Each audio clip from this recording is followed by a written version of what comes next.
Hi అండి, welcome to my channel. అందరికీ పోలిపాడ్యమి శుభాకాంక్షలు అండి. ఈరోజు వచ్చేసి ఉదయాన్నే 4 గంటలకు లేసాను. అంతా క్లీన్ చేసేసుకొని పూజ అయితే కంప్లీట్ అయిపోయిందండి. 5:30 కల్లా పూజ అయితే అంత మొత్తం అయిపోయింది.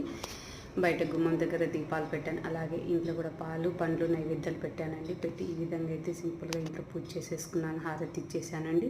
తర్వాత తులసి కోట దగ్గరికి వచ్చాను. తులసి కోట దగ్గర అంతా శుభ్రం చేసేసి అంతా క్లీన్ చేసేసి మొత్తం పసుపు పూసేసి ఇలా దీపాలు అయితే పెట్టుకున్నాను. ఉసిరి చెట్టుకు అలాగే తులసి చెట్టుకు ఇలా దీపం పెట్టేసిన తర్వాత నేనైతే ఇంట్లో పోలిపాడ్యమి దీపం వదులుతున్నానని ఈ విధంగా అయితే ఒక బేషన్ తీసుకొని అందులో గంగాజలం నీళ్లు వేసేసి కొద్దిగా అయితే పసుపు కుంకుమ పూలు వేసేసానండి. వేసిన తర్వాత ఇలా దీపం అయితే వెలిగించుకున్నానండి. పోలిపాడ్యమి కథ వింటూ పూజ అయితే చేసేసుకున్నాను. టెంకాయ కొట్టి అందులోనే గంగలో వదిలేనట్టు వేసానండి. వేసిన తర్వాత ఇలా దీపం వదిలేనండి. నేను టెంకాయ చిప్పలో పెట్టేసి దీపం అయితే 365 ఒత్తులు అయితే ఈ విధంగా వెలిగించుకొని హారతి ఇచ్చేసానండి. అంతే, అందరికీ మంచి జరుగుతుంది. దేవుని మనస్ఫూర్తిగా కోరుకుంటున్నానండి.